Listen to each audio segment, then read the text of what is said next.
Oke, jadi kita hari ini adalah materi terakhir ya, teman-teman, yaitu teknik ketiga dari reading, yaitu teman-teman nanti akan belajar eh, menebak ya, teman-teman. Jadi teknik terakhir di reading ini kita disuruh membuat kemungkinan atau tebakan atau kesimpulan berdasarkan informasi kecil yang ada di dalam teks seperti itu. Jadi seperti yang kita pelajari di reading nanti, teman-teman akan dihadapkan dengan 50 pertanyaan yang mana harus diselesaikan dalam kurun waktu paling lambat 55 menit ya.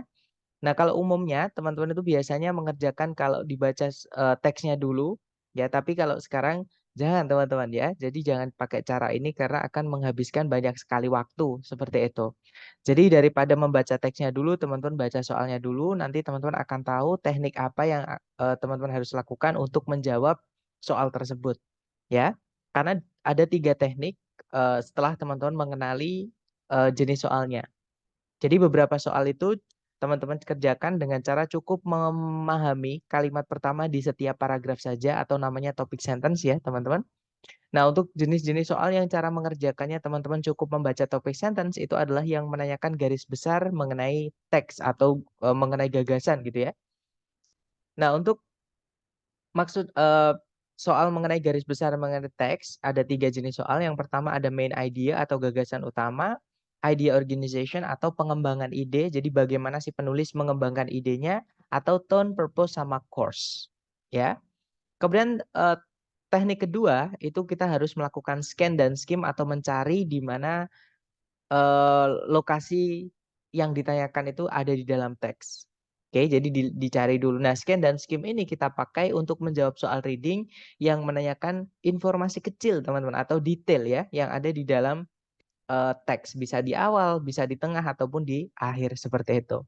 Nah, jenis-jenis soal yang menanyakan informasi kecil di dalam teks, maksudnya antara lain, yang pertama menanyakan tentang di mana informasi itu dibahas oleh si penulis di dalam teks, gitu ya, di line keberapa, seperti itu. Kemudian pronoun reference itu rujukan kata ganti, jadi kata ganti a atau she misalnya itu menggantikan kata benda apa, karena kata ganti itu fungsinya menjelaskan kata benda, seperti itu. Kemudian yang berikutnya adalah stated details dan unstated details. Kalau stated details itu adalah informasi yang memang eh, jawabannya ada di teks ya, teman-teman.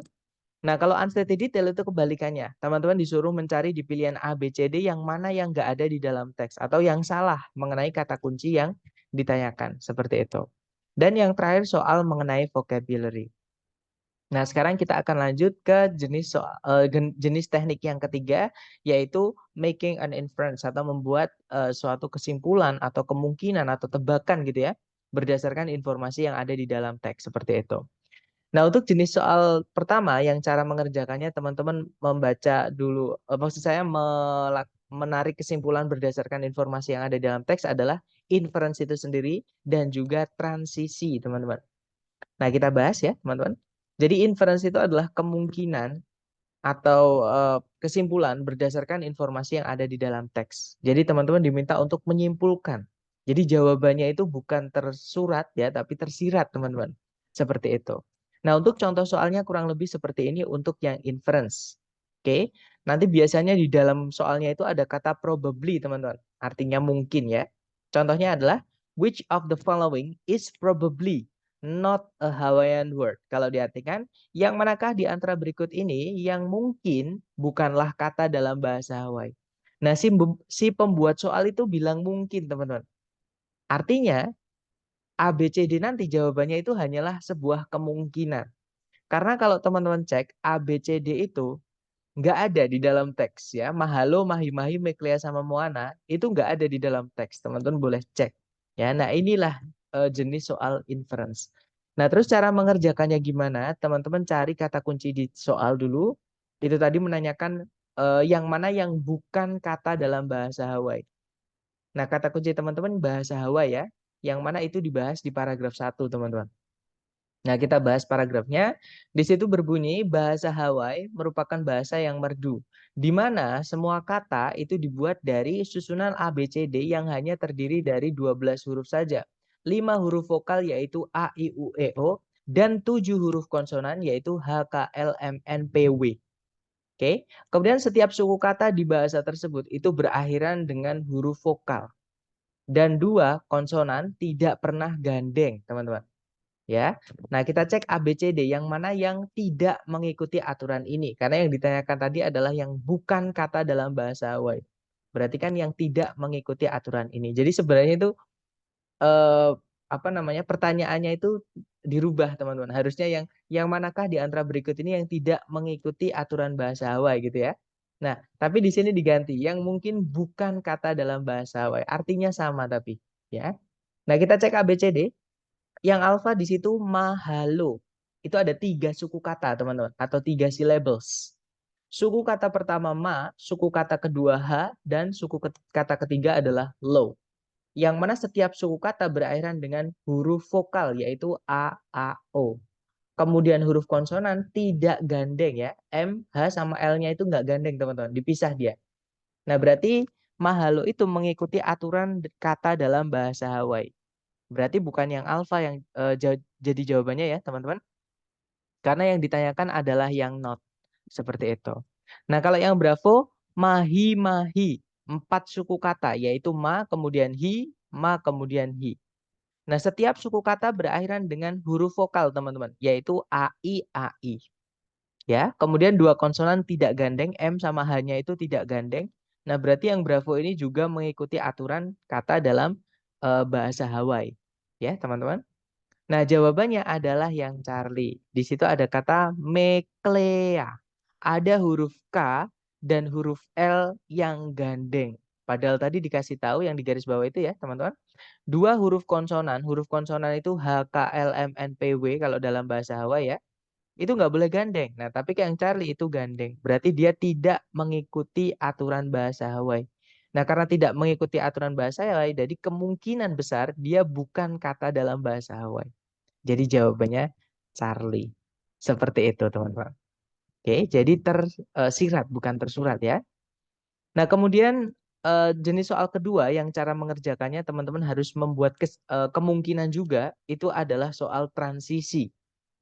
Nah, transisi itu apa? Transisi itu adalah kalimat yang menghubungkan antar paragraf, teman-teman. Jadi misal ya, teman-teman, misalkan ada paragraf 1 dan paragraf 2. Nah, itu kalau dibaca itu harus kohesi dan koheren. Jadi teks itu dibaca tidak boleh paragraf 1 sama paragraf 2 tiba-tiba topiknya berubah, itu nggak boleh, teman-teman. Oke, karena nanti kalau dibaca ada kejanggalan, ada informasi yang hilang seperti itu. Ya, makanya harus smooth atau harus alurnya itu harus walaupun berubah topik paragraf beda itu harus ada eh, apa ya, penghubung atau jembatan gitu. Nah, itu yang disebut dengan transisi, perpindahan paragraf.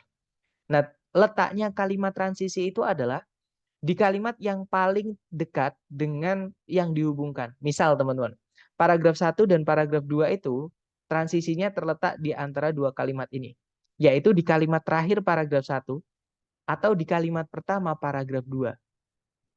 Gitu ya. Nah, itu namanya kalimat transisi. Nah, kalimat transisi ini nanti itu bisa dipakai untuk jadi petunjuk teman-teman untuk menjawab salah satu jenis soal reading.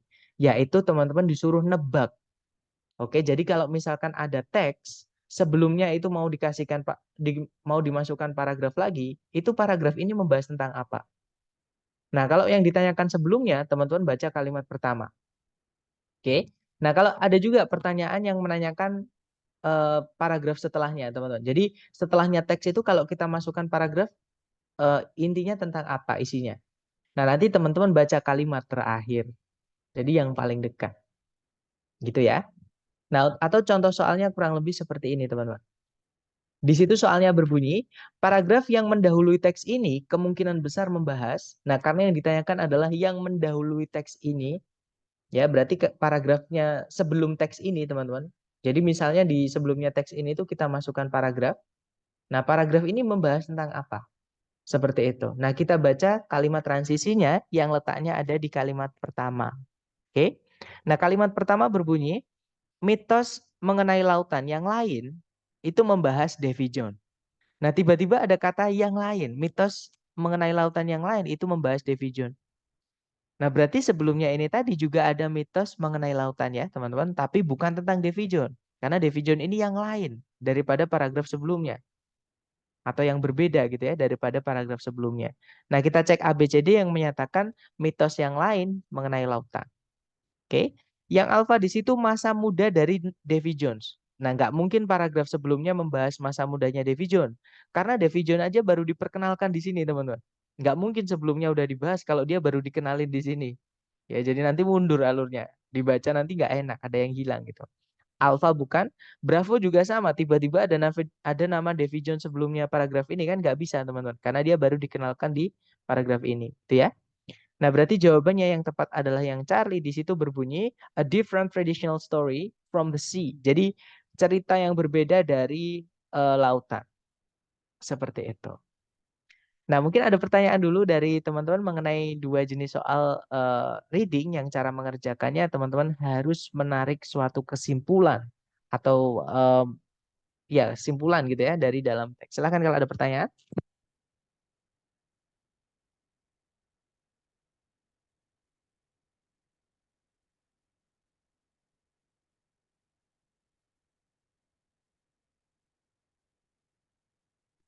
Oke, waktunya. Maksud saya kita lanjut ke latihan soal ya, teman-teman. Mister ada tips nggak cara menerjemahkan saya agak kesulitan? Nah, berarti di vocab, Mister. Sekali lagi, teman-teman. Kalau masalahnya dengan vocab, teman-teman harus sering-sering latihan. Kalau dapat vocab baru, teman-teman buka kamus nggak apa-apa, terus ditulis ya. Kemudian nanti kalau misalkan jadi gini, menerjemahkan itu jangan satu kata per kata ya, teman-teman, tapi langsung dipukul rata aja. Oh, ini maksudnya gini. Oh, ini maksudnya gini. Seperti itu. Nah, kendala vocab sama, teman-teman. Saya juga reading belum pernah nilai perfect 67 belum pernah. Karena di reading itu kalau teman-teman benar semua nilainya 67. Listening saya juga belum pernah benar semua ya. Eh, Listening itu kalau benar semua 68, teman-teman. Oke, jadi kalau di listening sama reading karena namanya comprehension, listening comprehension dan reading comprehension. Comprehension itu nama lain dari understanding atau memahami.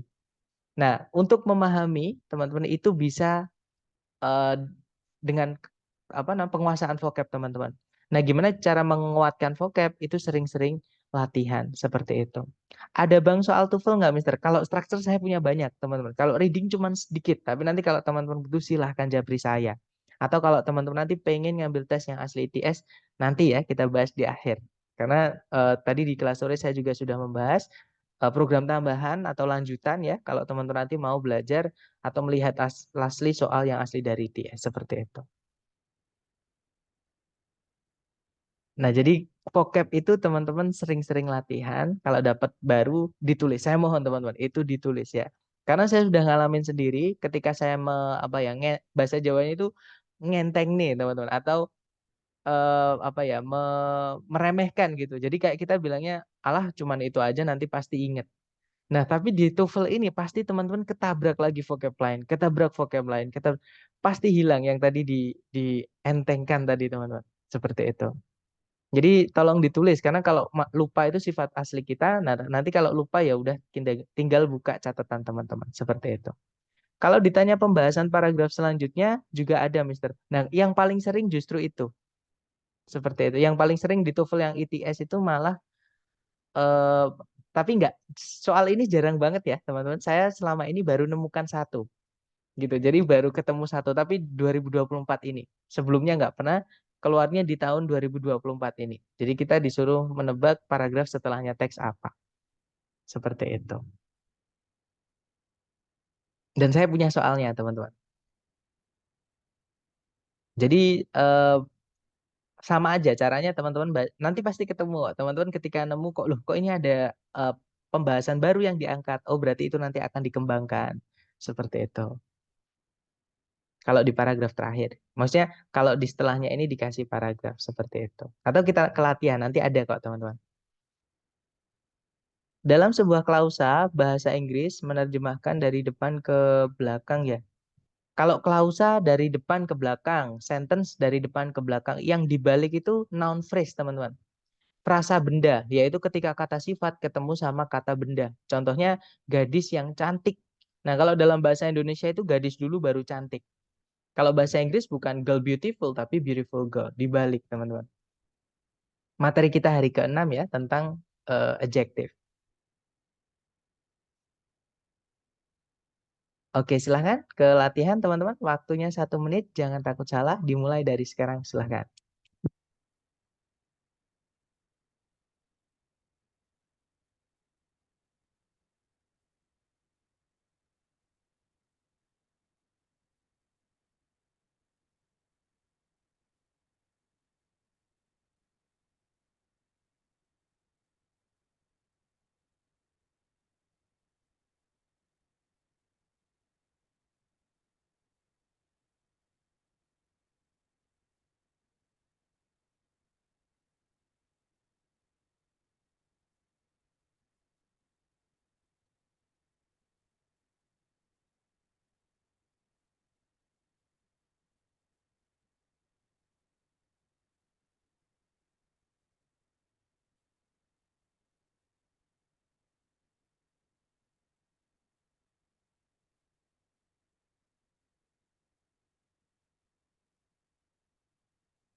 Oke, waktunya habis. Silahkan jawabannya teman-teman dikirim di chat. Baik, ada jawaban bravo, bravo, dan saya lihat semuanya menjawab bravo ya, teman-teman. Baik, kita cek bersama. Di situ soalnya berbunyi paragraf yang mendahului teks ini kemungkinan besar membahas. Nah, karena yang ditanyakan yang mendahului teks ini, artinya sebelumnya teks ini kalau dimasukkan paragraf itu membahas apa gitu ya, teman-teman. Kita baca kalimat pertamanya, karena itu yang paling dekat atau transisinya. Nah, di situ disebutkan meskipun elang gundul adalah satu simbol nasional dari Amerika Serikat, eh, dia itu bukanlah satu-satunya. Nah, dia itu bukanlah satu-satunya, berarti ada yang lain yang akan dibahas di paragraf ini, teman-teman. Artinya paragraf sebelumnya tadi itu sudah selesai membahas tentang bald eagle as one national symbol of the United States. Nah, karena yang ditanyakan paragraf sebelumnya tadi ya berarti membahas tentang bald eagle, berarti jawabannya yang bravo, ya. The bald eagle which symbolizes the United States. Jadi elang gundul yang melambangkan Amerika Serikat. That's right. Lanjut ke nomor berikutnya. Silahkan teman-teman.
Oke, waktunya habis. Silahkan jawabannya teman-teman dikirim di chat.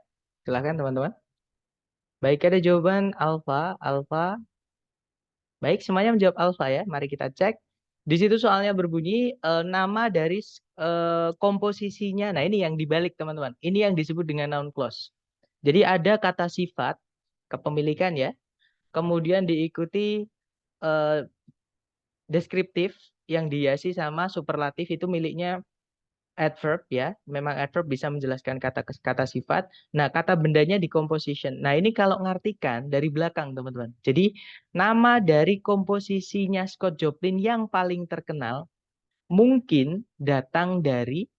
Nah, kalau teman-teman mau ngartikan seperti itu. Tapi nggak sarankan ngartikan kata per kata ya. Kalau teman bisa mengolah kata dengan baik, itu bisa lebih bagus artinya daripada saya. Karena saya memang kosakata bahasa Indonesianya kurang ya, teman-teman. Baik, jadi kurang lebih itu tadi nama komposisinya Scott Joplin yang paling terkenal itu mungkin datang dari. Nah, kalau teman-teman scan dan skim, komposisinya Joplin yang paling terkenal itu disebutkan di kalimat terakhir, teman-teman. Ya, the most famous of which was the maple leaf rag. Nah, kita baca paragraf yang membahas itu atau lebih tepatnya mulainya itu sebenarnya dari sini, teman-teman. Idenya, ya. Nah, di situ disebutkan one of his regular jobs, jadi salah satu dari pekerjaan-pekerjaan rutinnya itu ada di Maple Leaf Club. Nah, dia kerjanya itu salah satunya di Maple Leaf Club, teman-teman. Jadi tempat dia bekerja, ya, di Sedalia, Missouri. Nah, di situ disebutkan, it was there that he began writing the more than 500 compositions that he was to produce. Jadi, di sanalah dia mulai menulis lebih dari 500 komposisinya yang kemudian dia eh, produksi atau dia hasilkan gitu ya.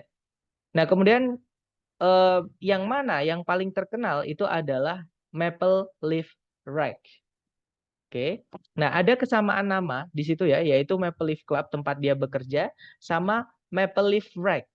Itu adalah komposisinya yang paling terkenal.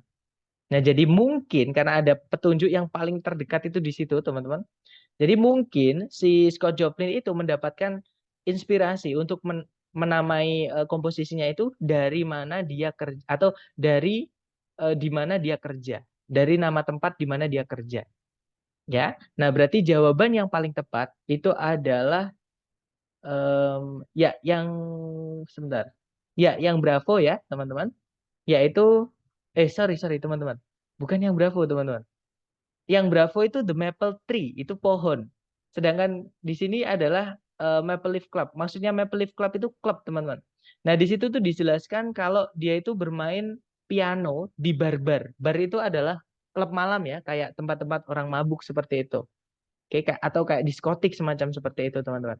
Oke. Nah, berarti jawaban yang paling tepat itu adalah yang alfa, yaitu nama dari salon. Salon itu bukan salon potong rambut ya, teman-teman. O-nya dua. Itu adalah tempat minum-minum seperti itu. Jadi nama dari tempat minum di mana dia tampil seperti itu. Oke, jadi jawabannya adalah yang alfa. Ya, sama dengan bar seperti itu.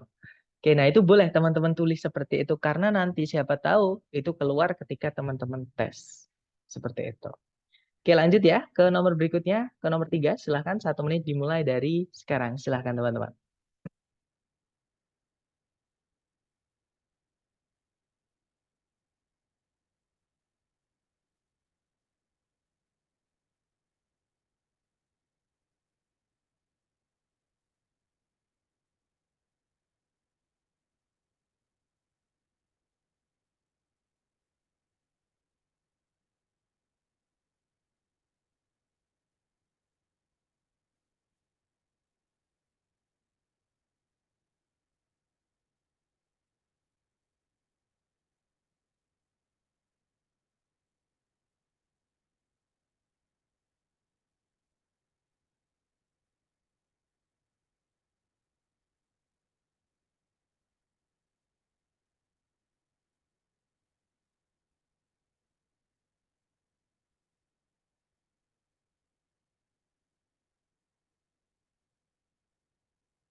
Oke, waktunya habis teman-teman. Dan saya lihat semuanya menjawab Charlie ya. Mari kita cek bersama. Di situ soalnya berbunyi paragraf yang mengikuti teks ini kemungkinan besar membahas. Nah, karena yang ditanyakan yang mengikuti artinya setelahnya ya. Berarti kita baca kalimat terakhir. Di situ kalimat terakhir berbunyi, di sanalah dia mulai menulis. Oh, sorry, ini yang terakhir tadi teman-teman kita baca ya. Nah, ini kalimat terakhir ini mulai ngomongin komposisi dari Scott Joplin. Jadi paragraf setelahnya ini tidak jauh-jauh dari itu ya. Nah, kita cek ABCD yang membahas atau yang menyinggung tentang komposisinya Scott Joplin. Nah, jawaban yang paling tepat adalah yang Charlie, ya, teman-teman. Komposisinya Scott Joplin yang banyak, seperti itu. Nah, sepertinya waktunya mau habis, teman-teman. Kita agak ngebut ya, silahkan. 1 menit dimulai dari sekarang, silahkan teman-teman.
Oke, waktunya habis. Silahkan jawabannya teman-teman dikirim di chat. Baik, ada jawaban Charlie, ada keyword composition, ya, yang tadi ya maksudnya.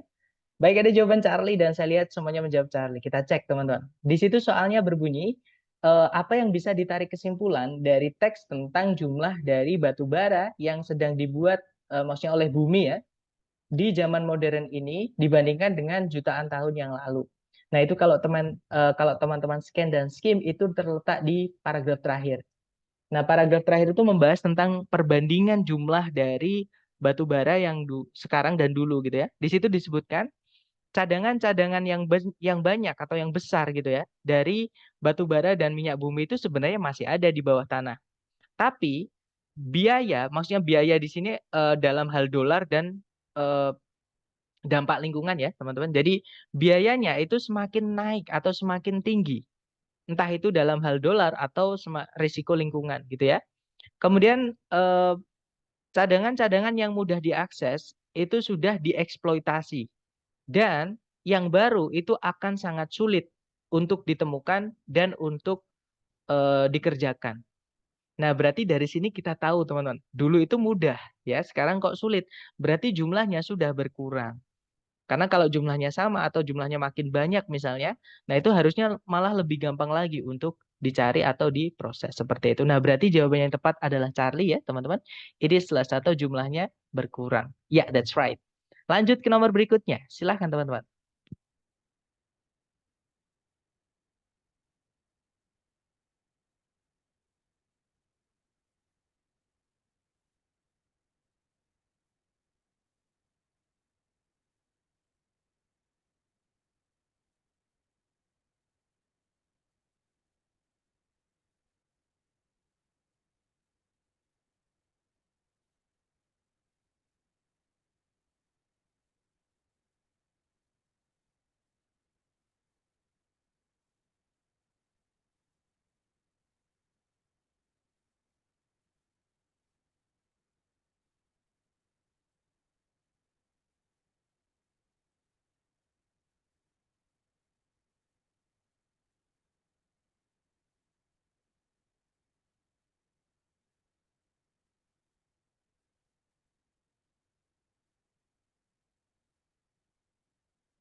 Oke, waktunya habis.